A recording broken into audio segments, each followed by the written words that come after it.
वंदे मातरम।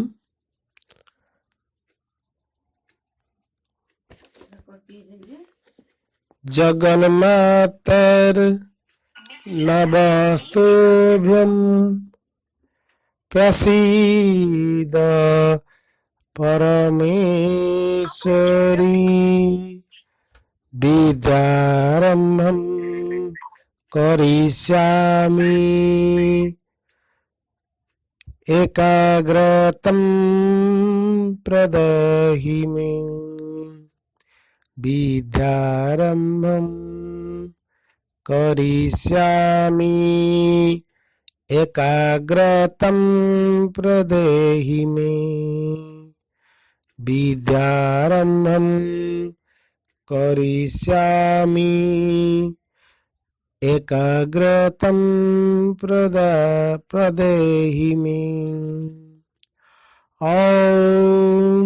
सहना भवतु सहनौ भुनक्तु सवीर्यं करवावहै। तेजस्विनो वधिस्तमस्तु मा विद्विषावहै। तेजस्विनो वधिस्तमस्तु मा विद्विषावहै। तेजस्विनो वधिस्तमस्तु मा विद्विषावहै।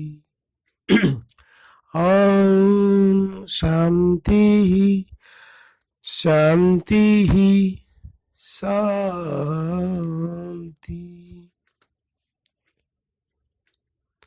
सर्वं नमामि। दिव्य परिवार पाठचक्र को समस्त को स्वागत करुचु, अभिनंदन करुचु। एई दिव्य परिवार पाठचक्र र उद्देश्य सब अत्यंत स्पष्ट जे आमे जो पाई ये कार्यक्रम टी करुचु तार उद्देश्य है जे घरे घरे बा प्रत्येक परिवार किपरि आमे दिव्य हबा, प्रत्येक गृह गुड़िक किपरि गुटे गुटे आश्रम हो पारिबो, अर्थात ताको आमे गृहस्थ आश्रम कहि परिबा। एई आश्रम शब्दटी श्रीमद कहउचंती अत्यंत पुराना शब्द होइथिले भी ताहा जे मा श्री अरविंदଙ୍କ जोगरे मध्य प्रयोग कहीं कराइछि। श्रीमद कहउचंती अन्यान्य कोनोसी शब्द न मिलिबारु एई शब्दटी से प्रयोग करिसंती। प्रकृत रे एई जो आश्रम बोली किछि कहउछु यार अर्थ हबो निष्ठापर जीवन यापन करिबा। हला सुबु नै कि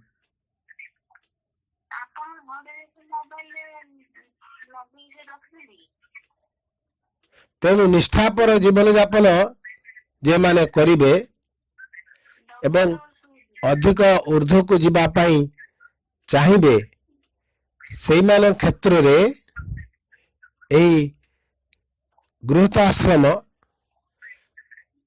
अधिक सहयोग दब। अर्थात ऊर्ध्व को जीवार अर्थ आमे आगु कथा आइचु जे आमे माने सब आर्य। आर्य अर्थ जे निज भितरे कर्षण करे, निजर मन प्राण शरीर भूमि को से प्रत्येक दिन उलट पालट करे, तार अनुसंधान करे, ताकु तर्जमा करे, पर्यवेक्षण करे एवं तार संशोधन प्रत्येक समय करे। आस्पृहाशील हुए एक नुआ जीवन पाई बा जो जीवन ताकु एक दिव्य जीवन दब। तो से जुगुरु कहुची एटा एक आश्रम बा गृहस्थ आश्रम। यही गृहस्थ आश्रम आजिकार नूतन कथा नुह, यह वैदिक अमयरू चली आसी। से अमल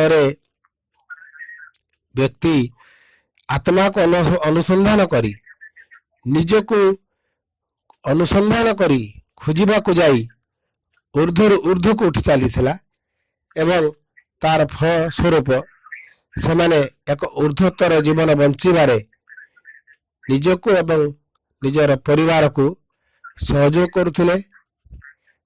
ଫଳରେ ଆମେ ଅନୁଭବ କରିଛେ କେତେ ଯାବତୀୟ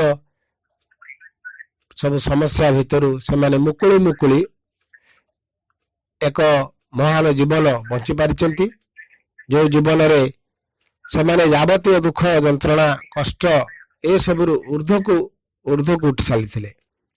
କିନ୍ତୁ ଏବେ ସେଇ କଥାଟି ସମ୍ପୂର୍ଣ୍ଣ ଭାବରେ ଭିନ୍ନ ଏକ ଅବସ୍ଥାରେ ପହଞ୍ଚିଛି।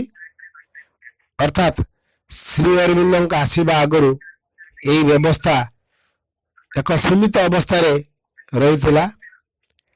ବ୍ୟକ୍ତି ମୁକ୍ତି ନିର୍ବାଣ ଗୋଲକ ସାକେତ ସ୍ୱର୍ଗ ଏଇଭଳି ଏକ ଖୋଜିବା ଅବସ୍ଥାରେ ଥିଲେ।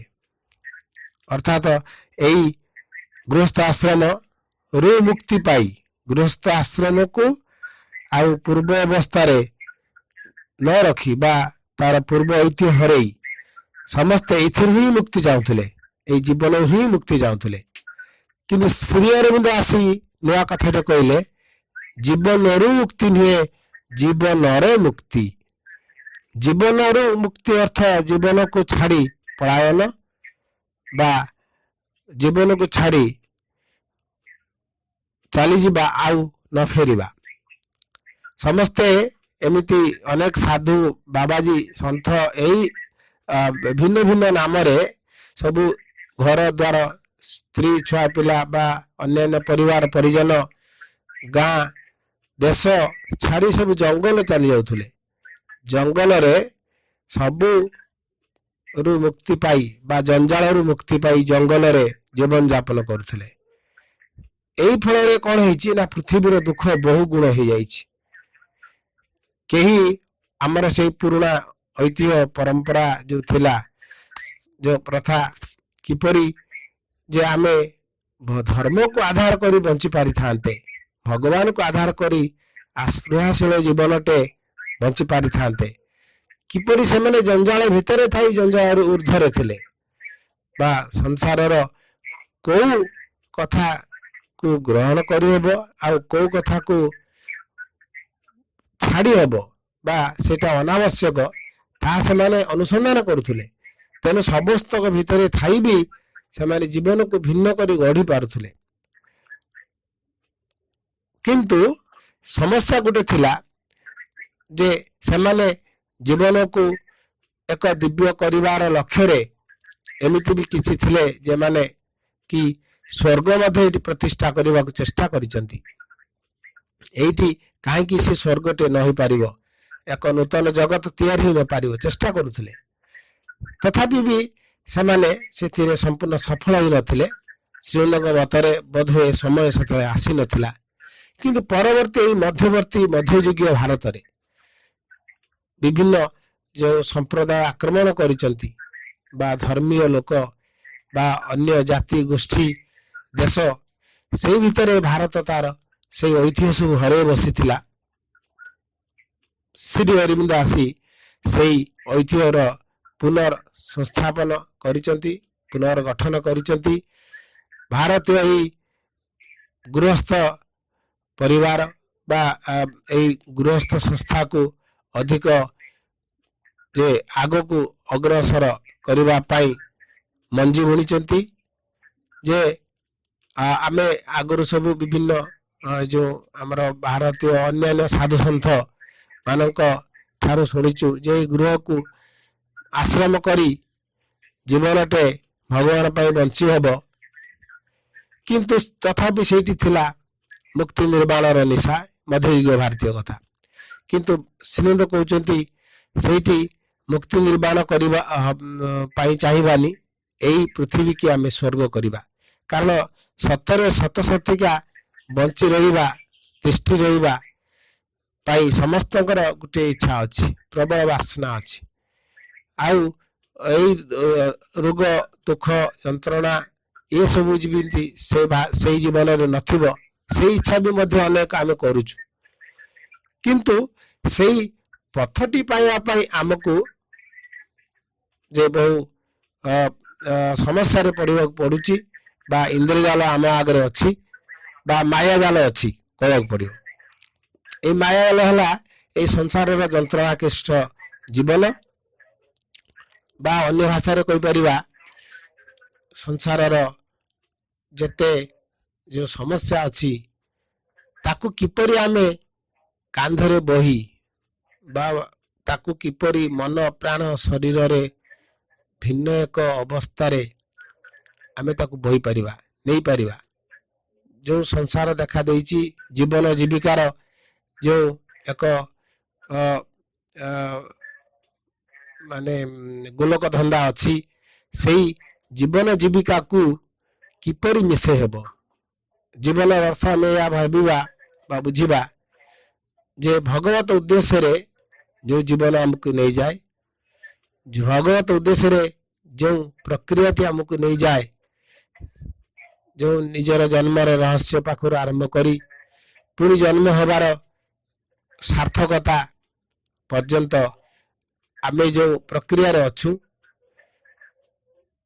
ता सह जीविका बंची रहिबा पाई जो संघर्ष ताकू किपरि तालमेल करी ताकू किपरि सामिल करी आमे सहजरे बंची पारंते जाकि जावतीय समस्या भितरे ता आमको केबे भी विभ्रांति करंता नहीं सेई कथाटी श्रीअरविंदक जोग रो सबुठ श्रेष्ठ कथा हबो एवं जो माने एई भली उभयटी को नहीं ऊर्ध्वतर जीवन चाहिए से माने दिने अति मानस अति मानव आड़िकी अग्रसर हो पारे मनर ऊर्ध्व को जाई पारे गोटे कथा बुझा पड़ो मनीष जो प्रक्रिया रे एबे संसार गठन करुची से प्रक्रिया अर्थात इंद्रिय जनित प्रक्रिया इंद्रिय को व्यवहार करी जो जीवन यापन शैली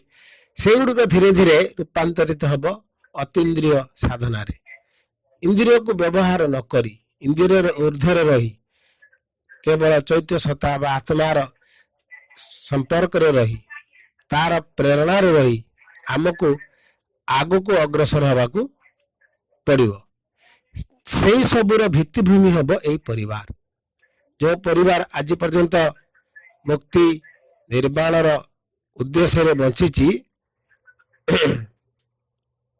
से परिवार मुक्ति निर्माण को भूली किपरि निजे एटी ही स्वर्ग स्थापन हब दिव्य जीवन टे स्थापन हब तार व्यवस्था से करिवो एटा मुख्य कथा तो से कहली जे गृह ही एई अति मानव र क्रीड़ा स्थल हब बा एई गृहस्थ जीवन एई गृह भितर थिबा जीवन ताकू एइटी थाई कि ही मुक्ति प्रदान करिवो आउ जेते पर्यंत समग्र संसार से अवस्था को आसीनी सेते पर्यंत एइटी दिव्य जीवन सतरे सतरे संभव संपूर्ण हब नाही तेणु जदि आमे चाहू एक आनंदमय जीवन जो आनंद रे केबे ही विषाद दुख बा समस्या अभाव ए सब अनुभव न हब से कथा आमको करबा कहले एइठी ही थाई परिवार भितरे आमको बहु प्रचेष्टा करियो पड़ियो एपरि कि आश्रम तथा कथित भाव रे आमे जो माने महाश्रीनकर दर्शन रे तैयारी करिछु बा सेठी रही बचुछु बा विद्यालय खोलिछु सेठी मध्य से साधनाटा को जारी रखिया पड़ियो सत सतिका भाव रे ठीक भाव रे अद्यावधि तो अनेक धार्मिक धारा रे केवल फोटो सजई फूल देई बा अन्य गीत कि नाम जप एति भितर सीमित हो जाइछु आ काम कला बेले केबे भी सही भावटे रहेनी समग्र समयटी दिनटी कटेनी से उद्देश्य रे किंतु परिवार भितर थाई कि बा आश्रम रे थाई कि तथा कथित भाव रे ଆମେ ଏଇ ସବୁ କରିପାରିବା।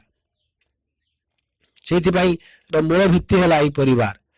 କାରଣ ଏଇଟା ଆଜିକାର କଥା ନୁହଁ, ଆଗରୁ ମଧ୍ୟ ସାଧୁ ସନ୍ନ୍ୟାସୀ ବା କବି ଲେଖକ ମାନେ ଏଇ ବିଷୟରେ ବହୁତ କଥା କହିଛନ୍ତି।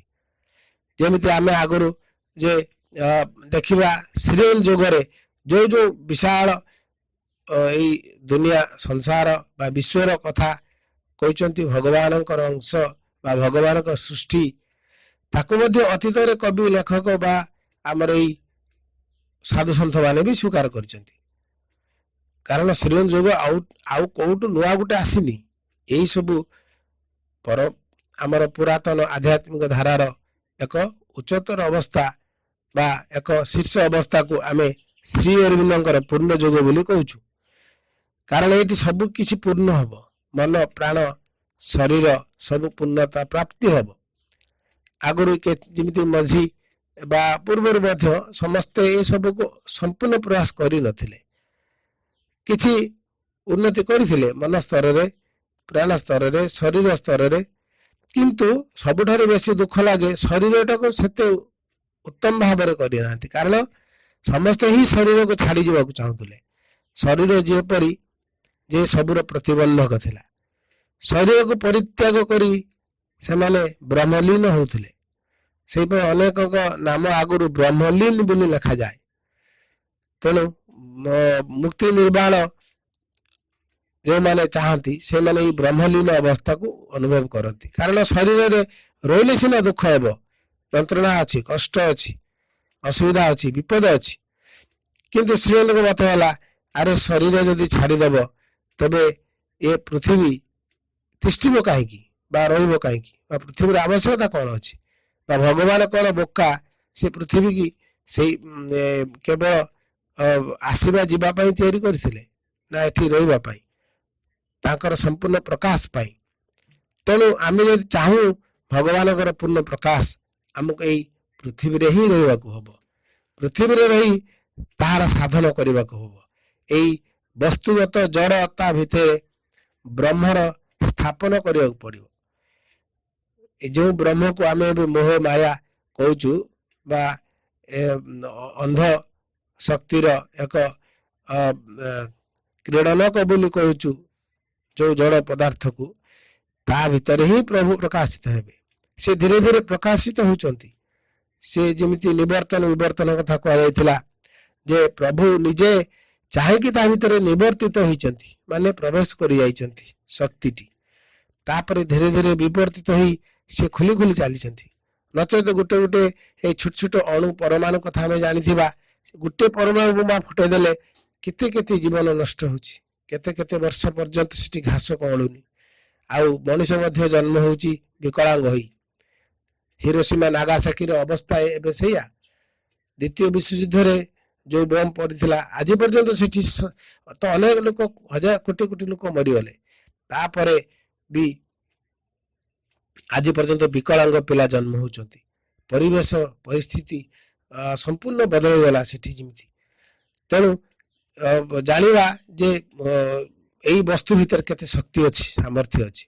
ତେବେ ବସ୍ତୁ କେବେ ଜଡ଼ ନୁହେଁ। ଆମେ ଜଡ଼ ଭାବରେ ଯାହା ଦେଖୁ, ବିଜ୍ଞାନ ତାହା କହୁଛି, ବାସ୍ତବରେ ଆଧ୍ୟାତ୍ମିକ ଶକ୍ତିରେ ତାହା ଜଡ଼ ନୁହେଁ। ବା ବିଜ୍ଞାନ ବି ଯଦି ଜଡ଼ କହୁଛି, ତାହେଲେ ଶକ୍ତି ଆସିଲା କୋଉଠୁ, କାର୍ଯ୍ୟ ହେଲା କେମିତି, ନଚେତ ଏତେ ଧନ ଜୀବନ ନଷ୍ଟ ହେଲା କେମିତି।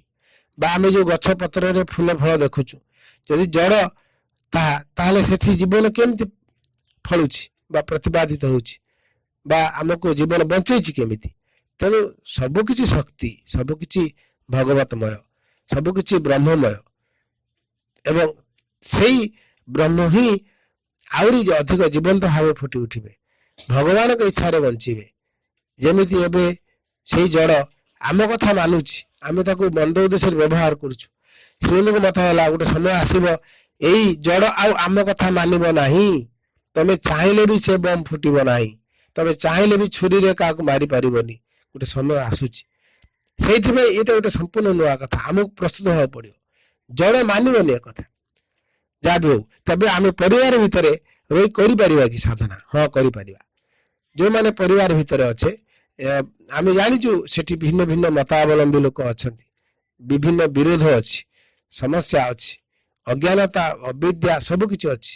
ତଥାପି ଯଦି ଆମେ ଆମ ପୁରୁଣା ଯୋଉ ଭାଗବତ ଗୀତା ରାମାୟଣ ଆଉ ବିଭିନ୍ନ ପୋଥି ପୁରାଣ ଅଛି ତାର ଯଦି ବା କବି ଲେଖକ ମାନଙ୍କର ଲେଖା ଆମେ ଦେଖିବା ସବୁରେ କେମିତି କୁହାହେଇଛି ଏ ପରିବାର ଏକ ମନ୍ଦିର, ଏ ପରିବାର ଏକ ଛୋଟ ଯେ ଆଶ୍ରମ, ଏଇଠି ସମସ୍ତଙ୍କ ଭିତରେ ଭାବ ଭକ୍ତି ପ୍ରୀତି ଯୋଉ ଅଛି ହେଲା ତାହା ଭଗବାନଙ୍କ ଅବଦାନ। ଆମେ ଯୋଉ ମଧୁସୂଦନ ଦାସଙ୍କର ବନବୋଧ ଦେଖିଛୁ କି ସୁନ୍ଦର ଆହା କି ଆନନ୍ଦମୟ ଏହି ବିଶାଳ ସଂସାର। ଦେଖ ସେ କି ସୁନ୍ଦର ଆହା କିଆ ଆନନ୍ଦମୟ, କି ଆନନ୍ଦମୟ କହୁଛନ୍ତି ଏଇ ସଂସାରଟି। ସେ କେବେ କହୁନାହାନ୍ତି ଦୁଃଖର ଆଳୟ, ସେ କି ଆନନ୍ଦମୟ ସଂସାର କହୁଛନ୍ତି। ଏଟା ଧନ୍ୟ ମହାପ୍ରଭୁ ମହିମା ତୁମ୍ଭର ଅଟେ ଅନନ୍ତ ଅପାର। ତେଣୁ ଅପାର ଅନନ୍ତ ବା ଅନନ୍ତ ଅପାର ତାଙ୍କର ମହିମା ଥିବାରୁ ହେଲା ପ୍ରଭୁ ଏଇଭଳି ଆନନ୍ଦମୟ ବ୍ୟବସ୍ଥାଟେ କରିଦେଇଛନ୍ତି। ତାଙ୍କ ଦୃଷ୍ଟିରେ ସେ ଦେଖିପାରୁଛନ୍ତି। ଏଟା ବହୁ କବି ଲେଖକ ଏ କଥା ଲେଖି ଯାଇଛନ୍ତି, କିନ୍ତୁ ଆମକୁ ଦେଖାଯାଉନି ବୋଲି ଆମେ ବୁଝିପାରୁନୁ। ଆମେ ତାହାକୁ ଦୁଃଖର କାରଣ କହୁଛୁ ବା ଦୁଃଖର ଆୟ କହୁଛୁ ବା ଏହା ଏକ ପାପର ଜାଗା। ଅନେକ ଲୋକଙ୍କ ଆଗରେ ସବୁ ଲୋକ ପାପୀ ଆମେ ଦେଖୁ, ତା ଭିତରେ ଭଲ ଜିନିଷ ଦେଖିପାରୁନୁ। ଯେମିତି ମାଛଟେ କିଣୁଛୁ ଆମେ ତା ଭିତରେ ଭଲ ଭିଟାମିନ୍ ପ୍ରୋଟିନ୍ ଅଛି ବୋଲି କିଣୁଛୁ, ନା ଆମେ ତା ଭିତରେ ଖାଲି ସେ ତା କାତି ଦେଖୁଛୁ, ନା ତାର ଲାଳ ଦେଖୁଛୁ, ନା କଣ୍ଟା ଦେଖୁଛୁ। ତେଣୁ ଏଇଭଳି ମଧ୍ୟ ସଂସାରକୁ ଆମେ ଭିନ୍ନ ଦୃଷ୍ଟିରେ ଦେଖିପାରିବା। ସୂର୍ଯ୍ୟ ଚନ୍ଦ୍ର ତାରା ତୁମରି ଆଜ୍ଞାରେ ବରସନ୍ତି ଜ୍ୟୋତି ରାଶି, ତୁମରି କୁସୁମ ପ୍ରତି ପ୍ରଭାତରେ ହସଇ ଆନନ୍ଦେ ଭାସି। ଦେଖ କୌଣସି ଠାରେ ଭଗବାନଙ୍କର ପ୍ରକାଶ ନାହିଁ ବୋଲି ସେ ଦେଖିପାରୁନାହାନ୍ତି। ସବୁଆଡେ ଯେମିତି ତାଙ୍କ ଇଚ୍ଛାରେ ସବୁ ସୃଷ୍ଟି ହେଇଛି। ଗୀତାରେ ବି କଥା କୁହାଯାଇଛି, ପିତା ମାତା ବନ୍ଧୁ ଭାଇ ଭଗିନୀର ହୃଦୟ ଦେଇଛ ପ୍ରୀତି, ତେଣୁ ମୁଁ ସଂସାରରେ ରହିଛି ଆନନ୍ଦେ ସୁଖ ଭୁଞ୍ଜି ନୀତି ନୀତି। ତାଙ୍କ ଦୃଷ୍ଟିରେ ପିତା ମାତା ବନ୍ଧୁ ଭାଇ ଭଗିନୀ ସମସ୍ତେ ଯେମିତି ଭଗବାନଙ୍କର ଏକ ବିଭୂତି ଅଂଶ। ତେଣୁ ସେ କହୁଛନ୍ତି ତାଙ୍କରି ଭିତରେ ହିଁ ତମେ ଦେଇଛ ଯେ ବହୁ ସୁନ୍ଦର ପ୍ରୀତିଟେ, ପ୍ରେମଟେ, ଭଲ ପାଇବାଟେ, ଆନ୍ତରିକତା ଦେଇଛ। କିନ୍ତୁ ଆମକୁ ଦେଖାଯାଉନି ସେଇଠି।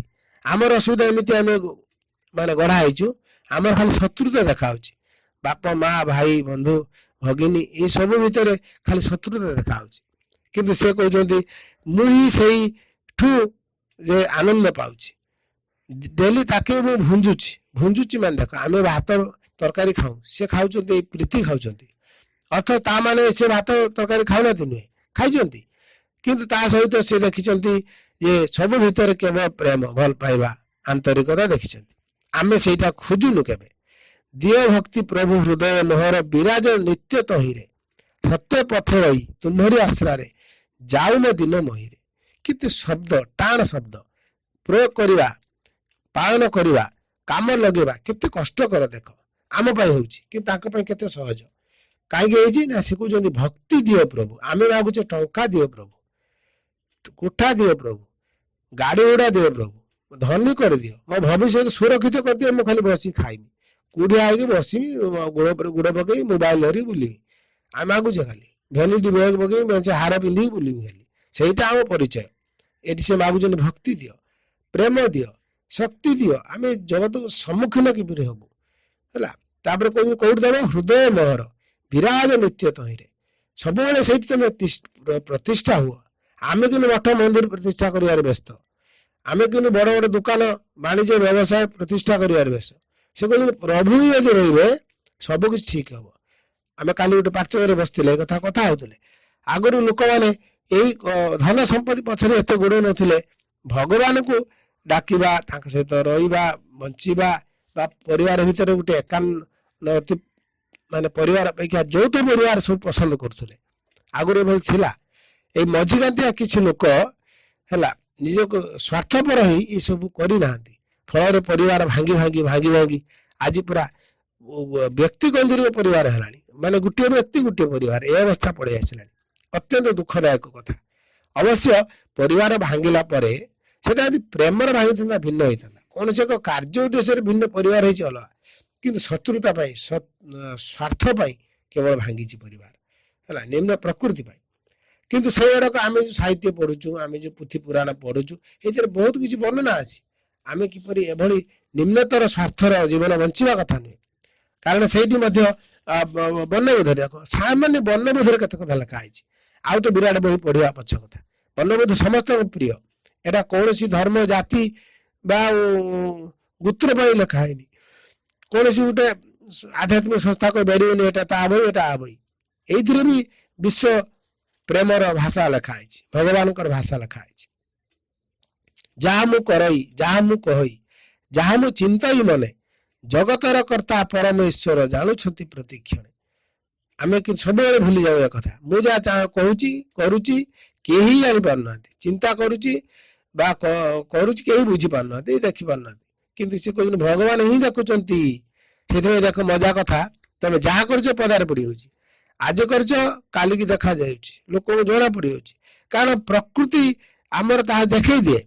ଧର ଜଣେ ଚୋର ଜଣେ ମିଛୁଆ ସେ ଧରା ପଡିଯିବ। ଏଠି ଗୋଟେ କଥା କହିଥିବ ସେଠି ଗୋଟେ କଥା, ସେଠି କମା ଫୁଲ ଷ୍ଟପ୍ ଫାଙ୍କ ସବୁ ଜଣା ପଡିଯିବ। ଲୋକ ହଠାତ୍ ଯେତେ ଗୁଡେ ଚୋରି କରୁଛନ୍ତି ଲୋକ ଧରା ପଡୁଛନ୍ତି କେମିତି? ଏମିତି ଧରା ପଡନ୍ତି। କାରଣ ଭଗବାନଙ୍କ ରାଜ୍ୟରେ ମିଥ୍ୟା ହିଁ ନାହିଁ। ଆମେ ଯେତେ ଘୋଡଉଥିବା ସେତେ ଧରା ପଡି ପଡି ଚାଲିଥିବା। ନପାସେ ଅଛନ୍ତି ଦିବସ ରଜନୀ ମହାପ୍ରଭୁ ପରାତ୍ପର ଏକଥା ସୁମରି ହୃଦୟ ତାହାଙ୍କୁ ପୂଜିବି ମୁଁ ନିରନ୍ତର। ଆମେ କିନ୍ତୁ ମନ୍ଦିରକୁ ଯାଇ ପୂଜୁଛେ, ସେ କହୁଛନ୍ତି ନା ମୋ ପାଖରେ ତ ଅଛନ୍ତି, ମୋ ଭିତରେ ଅଛନ୍ତି, ଦିବସ ରଜନୀ ଅଛନ୍ତି ହେଲା। ପରାତ୍ପର ପ୍ରଭୁ ଏଇଠି ଅଛନ୍ତି, ପରମେଶ୍ୱର ମୋ ପାଖରେ ମୋ ହୃଦୟରେ ପୁଣି ଅଛନ୍ତି। ଏକଥା ସୁମରି ହୃଦୟ ତାହାଙ୍କୁ ପୂଜିବି ମୁଁ ନିରନ୍ତର। ଆମେ କେଉଁଠି ପୂଜୁଛେ? ମେଞ୍ଚେ ଫଳ ଫୁଲ ନେଇକି ବାହାରକୁ ଯାଉଛେ। ହଁ, ଗୋଟେ ସ୍ତରର ଏଟା ଆବଶ୍ୟକତା ଥିଲା ବା ଅଛି ବି, ଯେ ଭିତରେ ବୁଝିପାରୁନି ତାକୁ ବାହାରୁ ଭିତରକୁ ପଶିବାକୁ ପଡିବ, ବାହାରୁ ଦେଖିକି ଭିତରକୁ ଯିବାକୁ ପଡିବ। କିନ୍ତୁ ଆମେ ତାହାକୁ କେମିତି ଭାବିଛୁ? ଆମେ ତାହାକୁ କେବଳ ବାହାରେ ହିଁ ଭାବିଛୁ। ତା ମାନେ ନୁହେଁ ଯେ ସୂର୍ଯ୍ୟ ଚନ୍ଦ୍ର ତାରା ନକ୍ଷତ୍ର କି ଗଛ ପତ୍ର ପଶୁ ପକ୍ଷୀ ଭିତରେ ସେ ନାହାନ୍ତି, ସବୁଠି ଅଛନ୍ତି, ମୋ ଭିତରେ ଅଛନ୍ତି। ତେଣୁ ମୁଁ ମୋ ଭିତରୁ କାହିଁକି ପଶିବିନି? ଏଇ ଭିତରକୁ ନ ପଶିବା ଫଳରେ ଆଜି ସମସ୍ୟାଟା ଉପୁଜିଛି।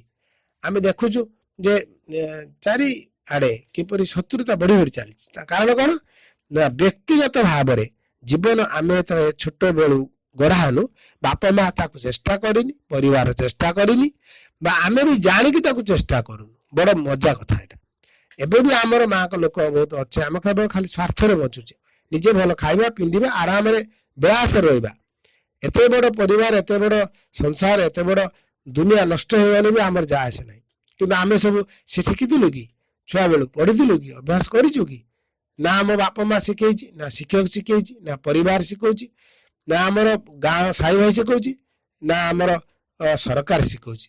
ସବୁ ଯେମିତି ଏବେ ଏମିତି ଏକ ଅବସ୍ଥାରେ ପଡିଛନ୍ତି, ଏଇ ମୂଳରୁ ବାଟ ଭୁଲି ଚାଲିଯିବା ଫଳରେ ଆଜି ସମସ୍ତେ ବେତାଳୟରେ ପଡିଛନ୍ତି।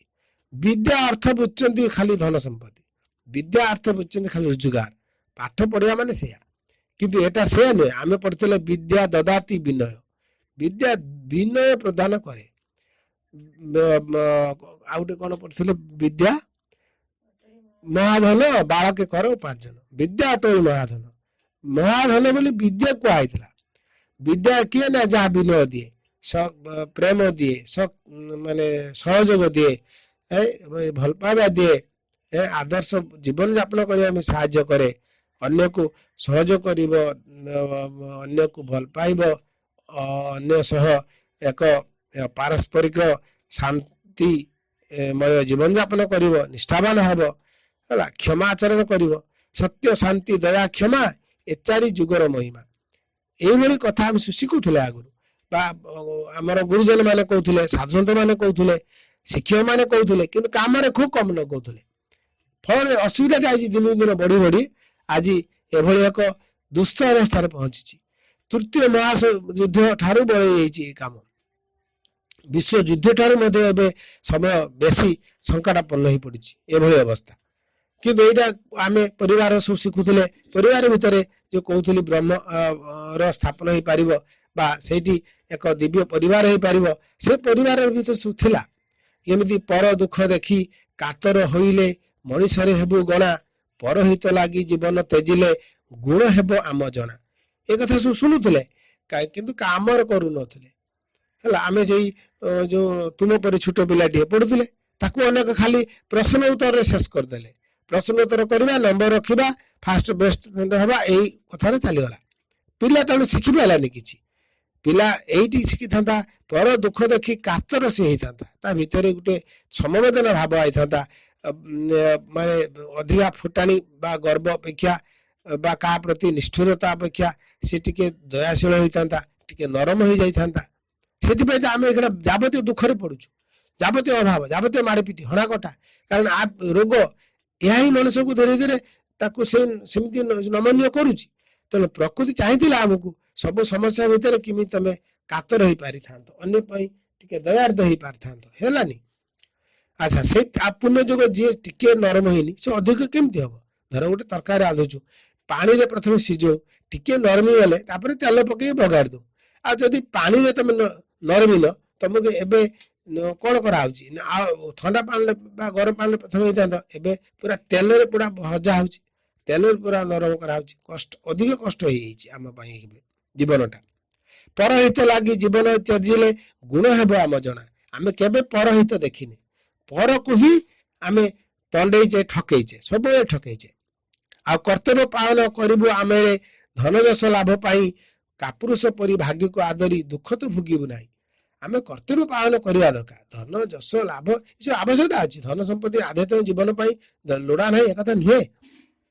ସେଥିପାଇଁ ତ ଏଇ ମଝି କାନ୍ତିଆ ସବୁ ଆମର ଯେତେ ସାଧୁ ସନ୍ଥ ଧନ ସମ୍ପତ୍ତି ଛାଡ଼ିବାରେ ଆଜି ଅବସ୍ଥା ହେଇଛି। ଶ୍ରୀମନ୍ଦ ନିଜେ କହିଛନ୍ତି ଜଡ଼କୁ ଭୁଲିଯିବା ଫଳରେ ଆଜି ଭାରତର ଅବସ୍ଥା ସଙ୍କଟାପନ୍ନ ହେଇଛି। ଜଡ଼ ବା ଅର୍ଥ ବା ଧନ ସମ୍ପତ୍ତି ଏଗୁଡ଼ିକ ସାଧୁ ସନ୍ଥ ମାନେ ଅନେକ ଦିନ ଭୁଲିଗଲେ, କହିଲେ ଏଗୁଡ଼ିକ ମାୟାର କାରଣ, ତେଣୁ ଆର ବଶବର୍ତ୍ତୀ ହବାନି, ଆକୁ ଦୂରେଇ ଯିବା। କିନ୍ତୁ ତା ପରବର୍ତ୍ତୀ ମୁହୂର୍ତ୍ତରେ ଆମେ ଦେଖୁଛେ ତାକେ ହିଁ ମାଗିକି ଖାଉଛନ୍ତି ଲୋକଙ୍କ ପାଖରୁ ସବୁ ଆସି, ଦିଅ ଦିଅ କିଛି ଖାଇବୁ କେମିତି, ମଠ ଚଳିବ କେମିତି, ଆମେ ବଞ୍ଚିବୁ କେମିତି। କିଏ ଛାଡ଼ିଥିଲ କାହିଁକି? କିଏ କହିଥିଲେ ତାକୁ?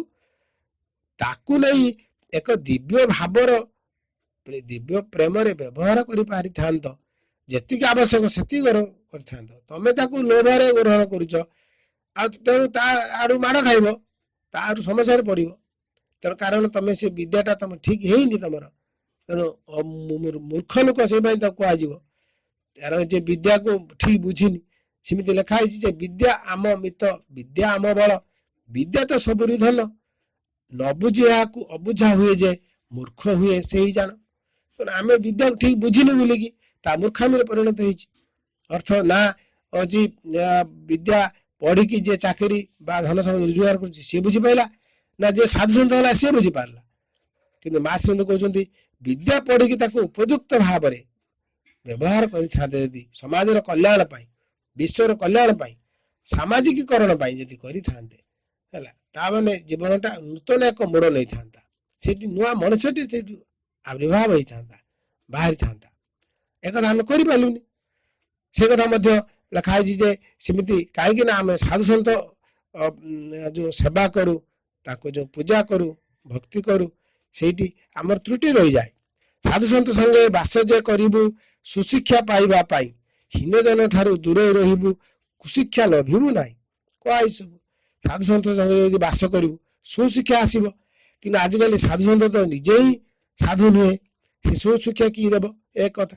ବା ଯିଏ ବି ଶିଖିବାକୁ ଯାଉଛି ସେ ଶିଖିବା ଅର୍ଥରେ ଶିଖୁନି, ସେ ତାର ଯାଇକି ମନ୍ଦ ଜିନିଷ ବି ଦେଖୁଛି, ତା ମନ୍ଦଟାକୁ ସେ ଦେଖୁଛି। ଆମେ ସବୁବେଳେ ମନ୍ଦଟାକୁ ବେଶୀ ଦେଖୁ, କାରଣ ଅନେକ ଥର କୁହାଯାଇଛି ଯେ ଜଣେ ଗୁରୁ ଭଲ ନ ହେଇପାରେ କିନ୍ତୁ ଶିଷ୍ୟଟି ଭଲ ହେଇଥାଏ, ଶିଷ୍ୟ ମହାନ ହେଇଥାଏ, ଗୁରୁ ଠାରୁ ଶିଷ୍ୟ ବଡ ସବୁବେଳେ କୁହାଯାଇଛି। ଆଉ ତା ସେଇଥିପାଇଁ ବି ଆହୁରି ଗୋଟେ କଥା କହିପାରିବ, ହୀନଜନ ଠାରୁ ଦୂରେଇ ରହିବୁ କୁଶିକ୍ଷା ଲଭିବୁ ନାହିଁ। ଆମେ ହୀନି ମାନେ ଲୋକ ଠାରୁ ଦୂରେଇ ରହିବା କଥା। ଯେ ପରର ବିରୁଦ୍ଧରେ କହୁଛି, ମିଛ କହୁଛି, ଟାଉଟର କରୁଛି, ବା ସବୁବେଳେ ନାହିଁ ନାହିଁ କହୁଛି, କେମିତି ଚଳିମି, କେମିତି ଖାଇମି, କିଏ ମତେ ପୋଷିବ, ମୋ ଭାଗ୍ୟ କଣ? ଆରେ ଭଗବାନଙ୍କୁ ଧରିଛୁ, ତୋର କଣ ଭାଗ୍ୟ ନାହିଁ? ତୁ କାହିଁକି ଭରସା କରିପାରୁନୁ, ବିଶ୍ୱାସ କରିପାରୁନୁ? ତାହେଲେ ଧରିବାରେ, ବୁଝିବାରେ, ଜାଣିବାରେ କି ତ୍ରୁଟି ରହିଯାଇଛି? କାରଣ ସେ ନିଜେ ହିଁ ପ୍ରଥମରେ ଗୃହସ୍ଥ ଆଶ୍ରମରେ ଯୋଉ କହୁଥିଲି ସେ ଭରସାଟେ ପାଇନି। ବାପା ମା ଭାଇ ବନ୍ଧୁ ଯୋଉ ପୂଜା ପଟଳ କେବଳ କରିବାରେ ବ୍ୟସ୍ତ, ଖାଲି ପଇସା ଖର୍ଚ୍ଚ କରିକି ପିଠା ମିଠା ବାଣ୍ଟିବାରେ ବ୍ୟସ୍ତ, ସେଇଠି ସମସ୍ୟା ହେଇଛି। ସେଇଥିପାଇଁ ତ ଶିକ୍ଷାଟା ଭୁଷୁଡ଼ି ପଡିଛି। ପିଲାକୁ ପାଠ ପଢେଇଲା ବେଳେ ତାକୁ ଶିଖା ଯାଉନି ତୁ ଗୋଟେ ନୂଆ ମଣିଷ ହେବୁ, ତୋ ଭିତରେ ନିଜକୁ ଅନୁସନ୍ଧାନ କରିବୁ, ଖୋଜିବୁ, ତୁ କଣ ପାଇଁ ପୃଥିବୀକି ଜାଣିବୁ, ତାପରେ ଯାଇ ତୁ ଦିନେ ମହାନ ମଣିଷ ହେଇପାରିବୁ।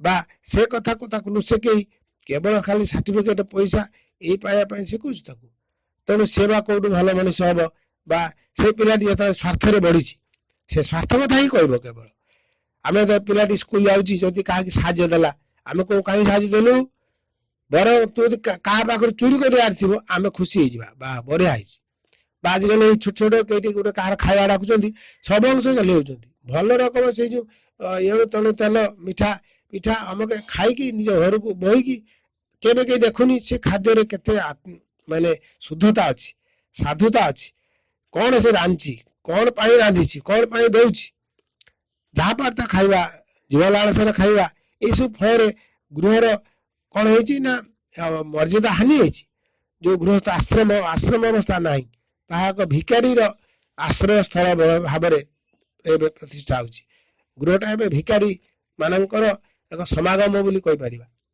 जेटी सब प्रकार भिकारी अच्छा बाप भिकारी माँ भिकारी छुआ भिकारी बंधु भिकारी भाई भिकारी सब गाँ भिकारी समग्र विश्वटा भिकारी अवस्था को पलि जाइए केवल मार्छेटी खावा छड़ा अधिक किसी ना तेणु से गृहस्थ आश्रम केमती हो किंतु ताकू जदि भिन्न एक ढंग से गढ़ा केवल प्रभु गढ़ा प्रभु प्रस्तुत हवा आउ एक भिन्न नुआ जीवन निज प्रस्तुत करवा सेठी ता पुण्य जोग साहाय्य करिवो कारण पुण्य जोग जो मन प्राण शरीर विकास दरकार सबकि यही घर ही आम शिखा आउ कौन से आश्रम जाई आश्रम गोटे बाड़ी बगीचा करी ठाकुर रखी फूल दे आउ का हाथ बाँता को अनेवा भिकारी भाई अनेवा सेटा जीवन नुह निज सामर्थ्य निजे जो सामर्थ्य अच्छी मन प्राण शरीर जावतीय सब निम्न स्वभाव अच्छी ताकू अतिक्रम करवा कारण से सब आराम सुख चाहता अतिक्रम करवा ताकू व्यवहार बर करवा भगवान सामर्थ्य तेणु यही जीवन जदि नहीं पारिबा आमे दिव्य जीवन पाई आस्पृहाशील हवा आउ गृह ही आमको से आश्रम आड़िकी नबाकू साहाय्य कर जाऊ समय होती आज रखा ये समस्त बहुत बहुत धन्यवाद आगे नीरव हवा तापर माँ का नाम जप कर कार्यक्रम शेष करवा साइलेंस